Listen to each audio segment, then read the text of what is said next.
दोस्तों नमस्कार। Unique education system की एजुकेशन सीरीज़ में आपका स्वागत है। हम बातचीत कर रहे हैं 6 बेसिक्स के बारे में।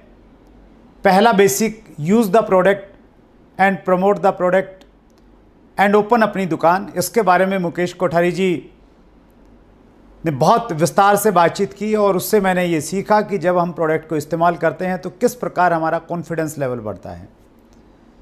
दूसरा basic, make a list of dreams and prospects. इसमें एस अत्री साहब जो पेशे से टीचर हैं, उन्होंने बहुत शानदार तरीके से हमें बताया कि हमें लिस्ट को क्यों बनाना है और किस तरीके से हम 1000 लोगों की लिस्ट बना सकते हैं। और तीसरा जो बेसिक है, कॉन्टैक्ट एंड इनवाइट, उसमें सुजीत कुमार सिंह जी ने बेहतरीन तरीके से हमें बताया कि जब हम कॉन्टैक्ट करें तो हमें मैच्योर नो सीखे की तरह नहीं काम करना है, हमें प्रोफेशनल्स की तरह काम करना है, तभी हमें रिजल्ट मिलेंगे। और जो फोर्थ बेसिक था, share the products and plan, Mahavir Saharan ji ने बहुत शानदार तरीके से एग्जाम्पल के माध्यम से हमें बताया कि अगर हम छोटे बच्चे को पेपर के ऊपर में अगर हाथी बना के दिखाएंगे तो उसके बहुत सारे प्रश्न होंगे, लेकिन जब हम उसको साक्षात हाथी दिखा देंगे तो उसके सारे प्रश्न खत्म हो जाएंगे और फिर वो भूल नहीं पाएगा कि हाथी कैसा होता है। सो आज जिस टॉपिक पे मैं बातचीत कर रहा हूँ, मैं बात कर रहा हूँ 5th बेसिक पे, और वो है follow up with in 48 hours. आपने जिस व्यक्ति को प्लान दिखाया है उस व्यक्ति से आपने दोबारा मिलना है, 48 आवर्स के अंदर अंदर मिलना है। हम जितना भी काम हम बेसिक क्यों कर रहे हैं, ये जो पॉइंट अब तक हमने फॉलो किए हैं, चाहे हमने प्रोडक्ट यूज़ किया है, लिस्ट बनाई है, कॉन्टेक्ट किया है, प्लान दिखाया है, ये इसलिए किया है ताकि हम सामने वाले व्यक्ति को अपना प्रोडक्ट दे सकें या हम उसे अपने बिजनेस में ज्वाइन कर सकें। यह हमारा मकसद रहा है मेन। सो अब समय आ गया है जिस मकसद के लिए हम बेसिक्स फॉलो कर रहे हैं उसका परिणाम लेने का, यानी या तो प्रोडक्ट सेल करने का या सामने वाले व्यक्ति को अपने नेटवर्क में ज्वाइन करवाने का। एक कहावत है, पुरस्कार प्रयासों को नहीं मिलते, परिणामों को मिलते हैं। अगर आप अपने प्रयासों को परिणामों में कन्वर्ट कर पाए, रिजल्ट में उनको तब्दील कर पाए, तो ही आपको रिवार्ड्स मिलेंगे, तो ही आपको बेनिफिट होता है। सो जो भी हमने अब तक एक्टिविटीज़ की है वो इसलिए की है कि हम सामने वाले व्यक्ति को अपना प्रोडक्ट सेल करें। हम इसमें विस्तार से बातचीत करते हैं। जब भी हम लोग फॉलोअप करें, सबसे पहली बात यह है कि जब भी हम लोग फॉलोअप करने के लिए जाते हैं, सो फॉलोअप को हम लोग क्वेश्चन हैंडलिंग भी कहते हैं। रिसर्च ये कहती है कि 10% लोग प्लान देखने के बाद प्रोडक्ट लेते हैं या ज्वाइन करते हैं, लेकिन 90% लोग तब ज्वाइन करते हैं जब उनको फॉलोअप किया जाता है, जब उनसे दोबारा मिला जाता है। सो फॉलोअप को हम लोग क्वेश्चन हैंडलिंग भी कहते हैं। क्वेश्चन हैंडलिंग का मतलब ये हुआ कि यहाँ पे बहुत सारे प्रश्न आएंगे आपके सामने और उन क्वेश्चंस को आपने सही से हैंडल किया, सही से उनका रिप्लाई दिया, तो सामने वाला व्यक्ति आपके साथ में जुड़ जाएगा। फॉलोअप कब करना है? फॉलोअप के जनरली हम लोग 5 फॉलोअप की बात करते हैं कि 5 बार आपको आइडियली आपको फॉलो करना चाहिए। पहला फॉलोअप कब करना है? पहला फॉलोअप प्लान दिखाने के तुरंत बाद किया जा सकता है। आपने किसी व्यक्ति को प्लान दिखाया, उसके तुरंत बाद भी आप फॉलोअप कर सकते हैं। अगर उस समय सामने वाला व्यक्ति आपके साथ आपके बात से सहमत नहीं है, आपका प्रोडक्ट नहीं ले रहा है, तो आपने उस समय एक अपॉइंटमेंट फिक्स करनी है दोबारा मिलने की, और वो जो अपॉइंटमेंट है वो 48 घंटे के अंदर होनी चाहिए।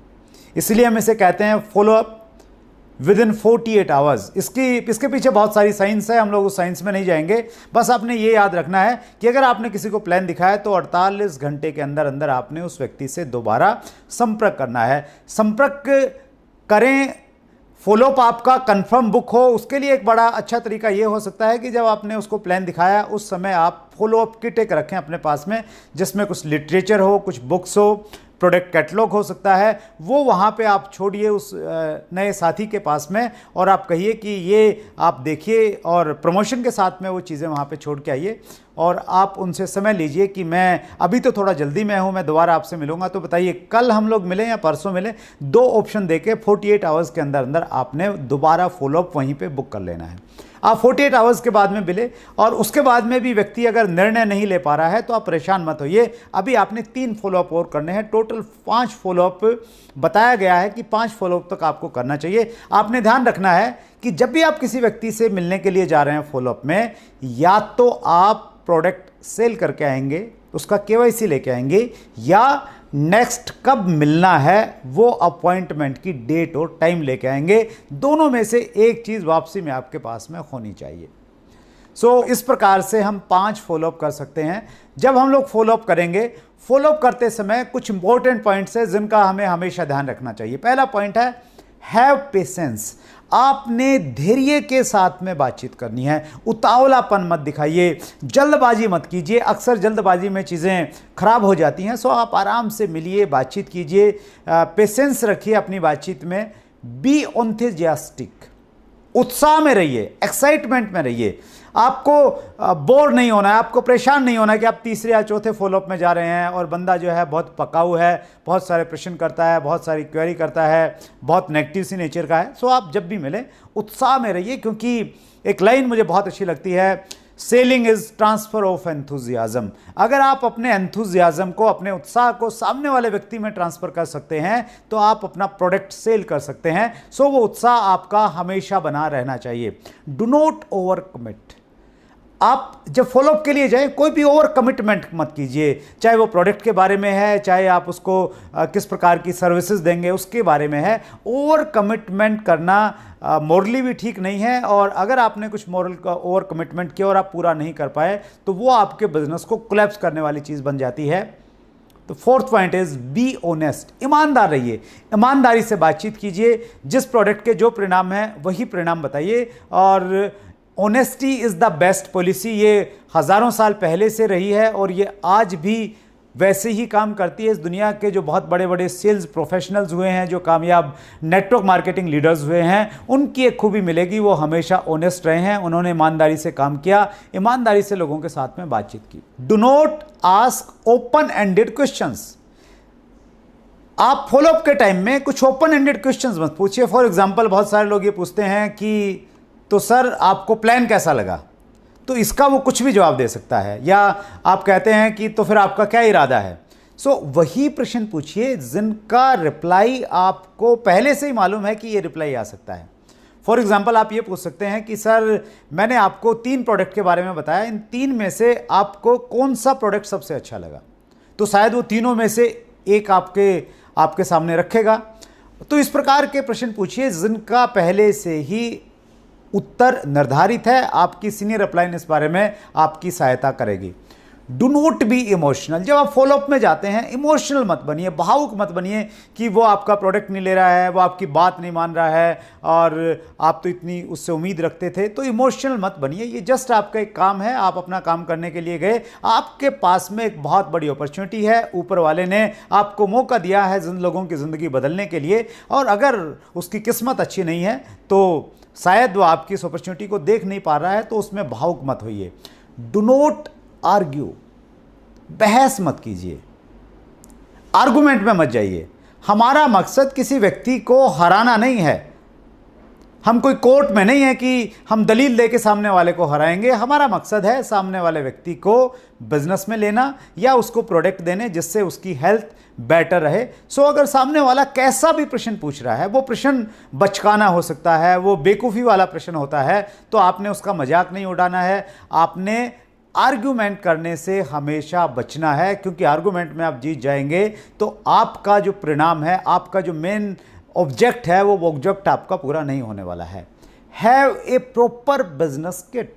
आपके पास में एक प्रॉपर बिजनेस की किट होनी चाहिए। एक प्रॉपर आपके पास में बैग होना चाहिए, जिस बैग में सारे टेस्टिमोनियल्स हों, आपके पास में प्रोडक्ट हों, आपके पास में लिटरेचर हों, वो सारी की सारी चीज़ें आपके पास में होनी चाहिए जब आप फॉलोअप करने के लिए जाए।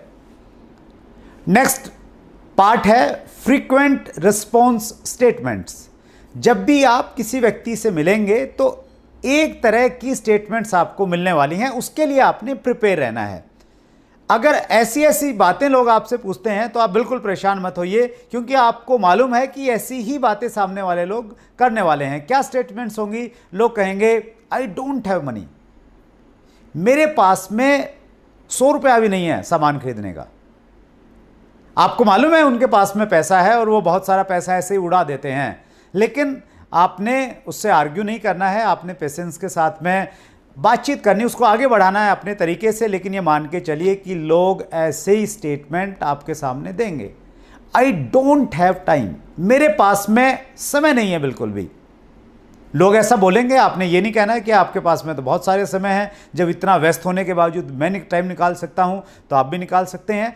बस आपने प्रिपेयर रहना है कि ऐसा सवाल आए तो कोई बड़ी बात नहीं हुई आपके सामने, I will get back to you. बहुत सारे लोग कहेंगे कि मैं आपको सोच के बताऊंगा, मैं वापस आपको फोन करूंगा, तो ऐसे भी आपको रिस्पॉन्स मिलेंगे।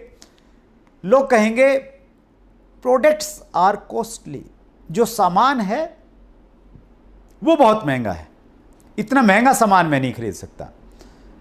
लोग ऐसा कहेंगे, हालांकि उनको प्रोडक्ट की शायद उतनी नॉलेज नहीं है कि प्रोडक्ट की कॉस्टिंग कैसे निकाली जा सकती है, लेकिन फिर भी लोग कहेंगे आई कांट सेल, मैं बेच नहीं सकता हूं, ये बेचने वाला काम मुझे दिखता है, ऐसा लोग आपको कहेंगे। कुछ लोग कहेंगे is it A pyramid scheme और स्कैम और मनी सर्कुलेशन कंपनी। लोग ऐसा भी बोलेंगे, वो आपको ऐसा एहसास कराएंगे कि जैसे आप बहुत गलत काम में हैं।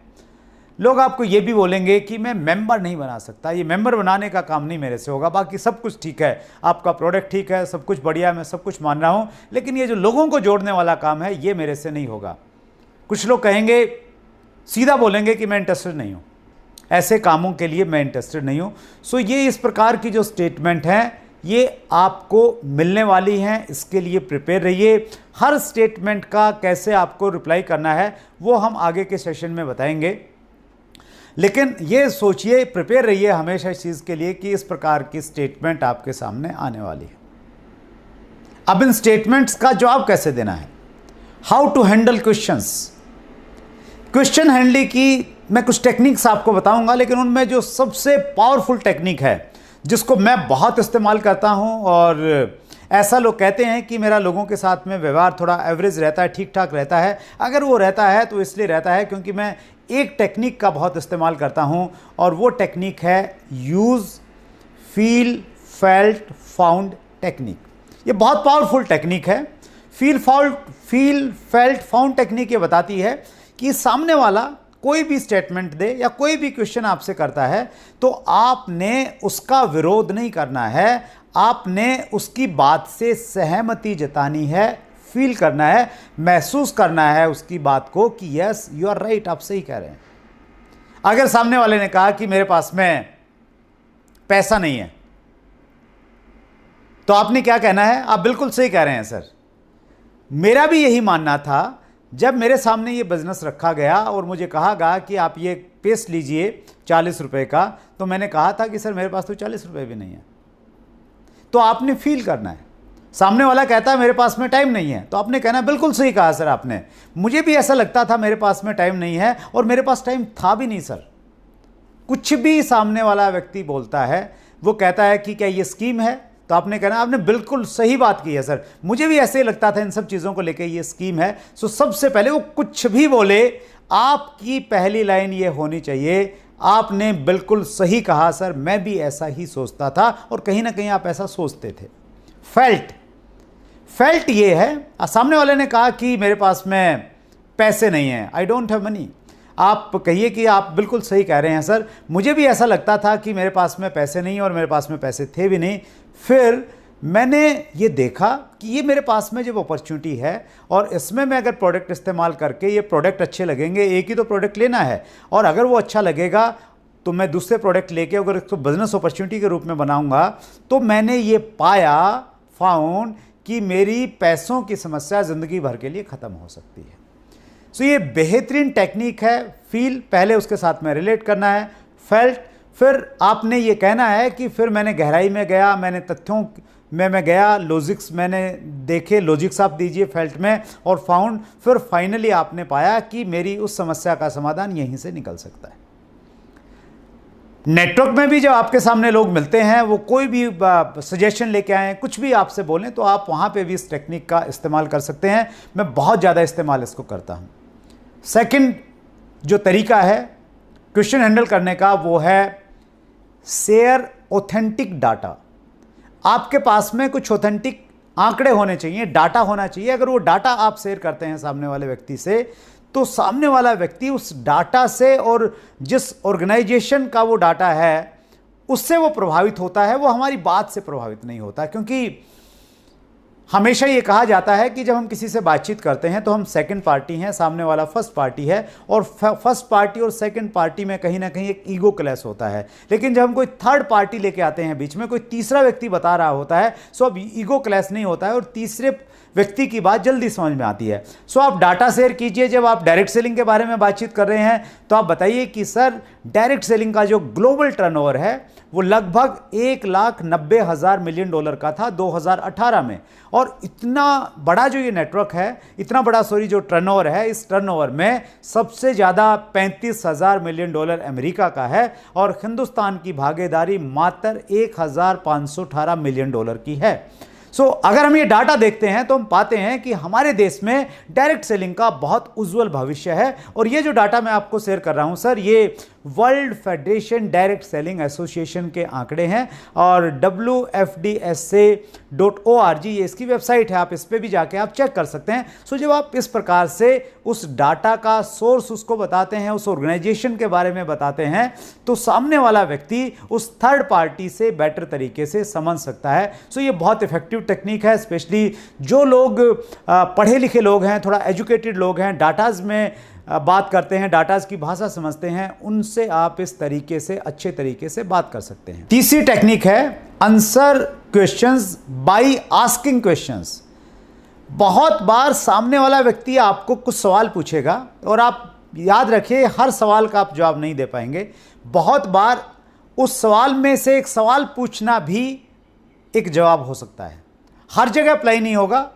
इसको आपने थोड़ा इंटेलिजेंट तरीके से, कॉमन सेंस यूज़ करते हुए आप इसका इस्तेमाल कर सकते हैं। फॉर एग्जांपल, आप बिजनेस में नए हैं और एक सामने वाला व्यक्ति बोलता है कि आपको इस बिजनेस से कितना पैसा आ रहा है, और आपने भी शुरुआत की है, तो आपको लगता है कि आप ये बताएंगे कि मुझे अभी कुछ नहीं आया, तो सामने वाला नेगेटिव हो जाएगा और वो ये कहे कि यार ये इसमें कुछ आता जाता नहीं है, ये तो ऐसे ही काम होते हैं। सो आप ये कह सकते हैं कि सर, मैंने तो अभी शुरू किया है, लेकिन हमारे बिजनेस में 500 रुपये से लेके 50 लाख रुपया महीने कमाने वाले लोग हैं। आप बताइए, आप कितना रुपया महीना कमाना चाहेंगे? ये क्वेश्चन में आपने एक दूसरा क्वेश्चन पूछ लिया है। तो इस प्रकार बहुत सारे, वो आपने डिसाइड करना पड़ेगा कि इस टेक्निक का आप कहाँ इस्तेमाल कर सकते हैं, लेकिन ये बहुत अच्छी और बहुत पावरफुल टेक्निक है। नेक्स्ट जो टेक्निक है जिसका आप इस्तेमाल कर सकते हैं क्वेश्चन हैंडलिंग में, और वो है कॉम्प्लीमेंट क्वेश्चंस। सामने वाला जो प्रश्न पूछ रहा है, उस प्रश्न के बाद में आप तुरंत जवाब मत दीजिए, थोड़ी देर सोचिए और बोलिए कि सर, आपका जो प्रश्न है ये बहुत इंटेलिजेंट प्रश्न है, इतना इंटेलिजेंट प्रश्न मेरे सामने किसी से नहीं पूछा। आप उसके क्वेश्चन को अगर कॉम्प्लीमेंट देंगे, उसको अच्छा मानेंगे, तो शायद वो आपके रिप्लाई को भी वो अच्छा मानेगा। क्योंकि जब कोई व्यक्ति आपको पसंद करेगा तो फिर शायद वो आपके जवाब को भी पसंद करेगा, आपके प्रोडक्ट को भी पसंद करेगा, आपको, आपकी कंपनी को भी पसंद करेगा। एक कोटेशन है, if you can sell your self you can sell everything. आप अपने आप को बेचिए, मीन्स आप अपने व्यवहार से, अपनी बातचीत से सामने वाले व्यक्ति को प्रभावित कीजिए। नेक्स्ट जो टेक्निक है, ये बहुत पावरफुल टेक्निक है, आंसर क्वेश्चंस विद टूल्स। सामने वाला जब भी कोई प्रश्न पूछता है, आप टूल्स की सहायता से उसका जवाब दीजिए।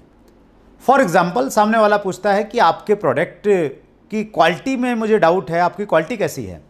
तो आपके पास में कोई टेस्टिमोनियल है, 1 मिनट का छोटा सा वीडियो है, वो दिखाइए। आपके पास लिटरेचर में कोई टेस्टिमोनियल है, वो उसको पढ़ाइए।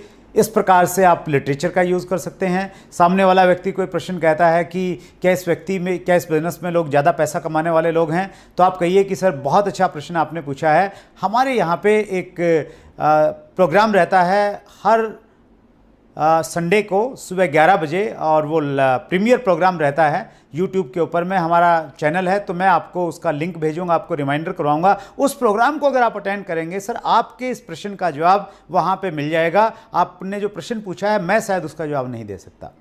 सो जो हमारे टूल्स हैं, ऑडियो हैं, वीडियोज़ हैं, वेबसाइट है, अप्लायंस के नाम हैं, ये जितने भी सारे लोग हैं इनको आप टूल्स के रूप में इस्तेमाल कर सकते हैं और इनके माध्यम से आप रिप्लाई कर सकते हैं। इस प्रकार आप सामने वाले व्यक्ति के प्रश्नों का जवाब देंगे उसकी ईगो को ठेस पहुंचाए बिना। अब टाइम आ गया है, फाइनल टाइम है सेल क्लोजिंग, यानी जो अब तक आपने किया है उसका परिणाम आपको मिले। आपने जो बेसिक्स किए हैं इससे पहले 4 और या फॉलोअप में भी जो इतने सारे स्टेप्स आपने किए हैं इसलिए किए हैं कि आप सामने वाले व्यक्ति को अपना प्रोडक्ट सेल करना चाहते हैं या उसको बिजनेस में ज्वाइन करवाना चाहते हैं। इसके लिए मैं कुछ टेक्निक आपको बताना चाहता हूं। ये बहुत पावरफुल टेक्निक है। ये अगर आपने अपने बिजनेस में अप्लाई कर लिया और आपने अपनी टीम को अगर ये टेक्निक सिखा दी तो फिर आपके परिणाम जो हैं वो कई गुना बढ़ने वाले हैं। इनमें एक टेक्निक है जिसे हम कहते हैं ट्रायल क्लोज। ट्रायल क्लोज का मतलब यह है कि जब आप प्रेजेंटेशन दे रहे हैं, प्रेजेंटेशन के बीच में ही आप ये चेक करते हैं कि सामने वाला आपके प्रोजेक्ट को कितनी गंभीरता से ले रहा है और वो आपके प्रोडक्ट लेगा या नहीं लेगा। उसके लिए मैं अपना एक एग्जांपल देना चाहता हूं। 2010 में जब मैं एक कार खरीदने वाला था तो मैंने डिसाइड किया कि मैं या तो मर्सिडीज़ खरीदूंगा या मैं ऑडी खरीदूंगा, और उन दोनों में से मैं थोड़ा कंफ्यूज था कि कौन सी लेनी चाहिए। और मैं चला गया दोनों के शोरूम में, मैंने दोनों के जो सेल्स एग्जीक्यूटिव थे उनसे बातचीत की। मैंने बाहर रोड पे किसी एक ऐसे रोड पे जहाँ पे ट्रैफिक नहीं था दोनों गाड़ियों को बुलाया टेस्ट ड्राइव के लिए, तो वो दोनों जो सेल्स एग्जीक्यूटिव थे वहाँ पे आ गए। उन दोनों को मालूम चल गया कि मैं कहीं ना कहीं दोनों का कंपटीशन करवा रहा हूँ। और फिर फाइनली मैंने कहा कि चलो ठीक है, टेस्ट ड्राइव हो गया है, अब मैं शोरूम पे चलते हैं और हम लोग बातचीत करते हैं। तो सबसे पहले मैं ऑडी के शोरूम में गया और एग्जीक्यूटिव से बोला कि गाड़ी तो आपकी ठीक है, लेकिन यार मैंने तो है ना मर्सिडीज़ लेनी है। मर्सिडीज़ के ये फीचर हैं, मर्सिडीज़ इतना बड़ा ब्रांड है, मेरा ड्रीम रहा है कि मैंने मर्सिडीज़ लेनी है, तो मैं तो मर्सिडीज़ लेना चाहता हूँ। तो ऑडी वाले ने ऑडी के फीचर बताए कि नहीं सर, ऑडी में ये फ़ायदा है, ये है, नए ज़माने की गाड़ी है, ये टेक्निक है, ये मर्सिडीज़ में नहीं है, ये ऑडी में है, और वो सारी की सारी चीज़ें उन्होंने बताई। फिर मैंने कहा कि चलिए ठीक है, मैं एक बार मर्सिडीज़ में भी जाना चाहूँगा और मैं आपको वापस मिलता हूँ। फिर मैं मर्सिडीज़ में गया और मर्सिडीज़ में जाके जो उन्होंने प्लस पॉइंट बताए थे ऑडी के, वो मैंने बताया कि यार ऑडी में तो ये फ़ायदे हैं और मर्सिडीज़ में ये प्रॉब्लम्स है, ये तो पुराने ज़माने की गाड़ी है। सो जो मर्सिडीज़ का सेल्स एग्जीक्यूटिव था, he was a intelligent person, और उसने ट्रायल क्लोज को इस्तेमाल किया। जब मैं उसको इस चीज़ में उलझा रहा था, कंपैरिजन करवा रहा था कि ऑडी बेटर है मर्सिडीज़ से, उसने मुझे कहा हंसते हुए कि सर ये तो हम आपको कन्विंस करेंगे कि मर्सिडीज़ क्यों बेटर है, ये तो मैं आपको कन्विंस कर दूंगा, डोंट वरी, लेकिन मैं आपसे ये जानना चाहता हूं अगर आप मर्सिडीज़ लेंगे तो आपको कौन सा कलर पसंद है। तो मैंने पूछा कौन कौन से कलर आते हैं आपके यहाँ पे, तो उन्होंने कई सारे कलर दिखाए और शोरूम में गाड़ी खड़ी थी, वो बोला कि एक ये भी कलर है सर, ये सबसे ज़्यादा बिकता है। मैंने कहा हाँ ये कलर लगता तो मुझे भी अच्छा है। तो उन्होंने कहा कि सर 90% लोग यही कलर खरीदते हैं। और ऐसे करते करते वो कब मुझे ऑडी से निकाल के मर्सिडीज़ में लेके आया और 40 लाख रुपए का चेक मेरे से लेके कब चला गया मुझे मालूम नहीं चला। वो ट्रायल क्लोज थी उनकी कि उन्होंने जहां मैं इंटेलिजेंट बन के उसको उलझा रहा था, वो ऐसे निकाला उसने और निकाल के वो मेरे से सेल क्लोज करके चला गया। तो आप भी इस टेक्निक का इस्तेमाल कर सकते हैं। जब आप प्रेजेंटेशन देते हैं, सामने वाले का इंटरेस्ट चेक कर सकते हैं, बीच में उसको जहाँ पे वो उलझा हुआ है उससे बाहर निकाल के दूसरी दिशा में आप डाइवर्ट कर सकते हैं। ये बहुत इफेक्टिव है, लेकिन जब आपका थोड़ा एक्सपीरियंस हो जाएगा आप इसका अच्छे से इस्तेमाल कर सकते हैं। दूसरी जो सेल क्लोजिंग टेक्निक है वो है Ben Franklin closing.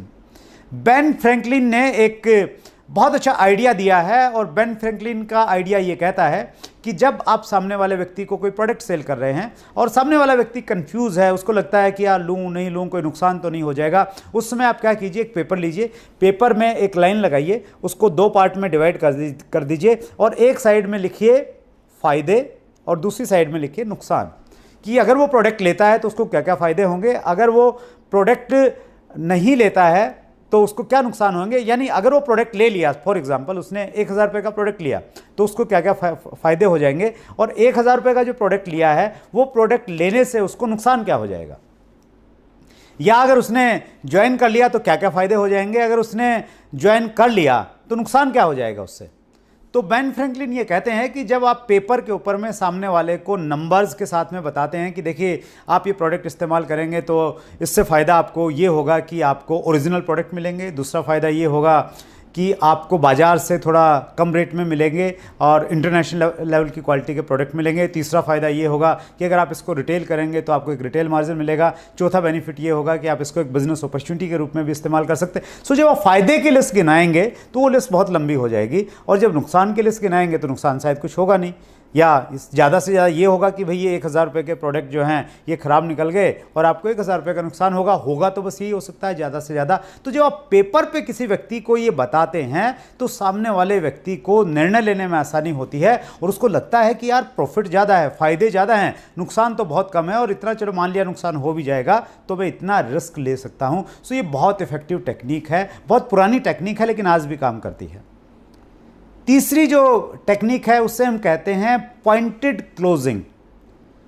Pointed closing थोड़ी सी एग्रेसिव क्लोजिंग है, और इस क्लोजिंग में आप ये करते हैं कि सामने वाले को आपने प्लान दिखाया और प्लान दिखाते दिखाते आपने प्लान ख़त्म होने के बाद में तुरंत फॉलोअप किया और आपने पॉइंटेड क्लोज इस प्रकार से आप करेंगे तो आप ये कहेंगे कि सर देखिए ये हमारा प्लान था, बेहतरीन प्लान है और मुझे लगता है कि आपको ज़रूर ही अच्छा लगा होगा, बस मुझे आपके सर डॉक्यूमेंट्स चाहिए, कुछ आपका एक आधार कार्ड चाहिए सर, आपका एक बैंक का आपका अकाउंट की डिटेल चाहिए सर, तो इस प्रकार से ये डॉक्यूमेंट्स आप चाहिए, यानी आप सीधा पॉइंट पे आ गए, पॉइंटेड क्लोजिंग। सो ये भी थोड़ा सा आपने डिपेंड करता है कि आप कहाँ इसका इस्तेमाल कर रहे हैं, ये आपने देखना पड़ेगा, कॉमन सेंस यूज़ करना पड़ेगा कि किस व्यक्ति पे आप कौन सी सेल क्लोजिंग की टेक्निक आप इस्तेमाल कर सकते हैं। चौथी जो टेक्निक है वो है कंडीशनल क्लोज।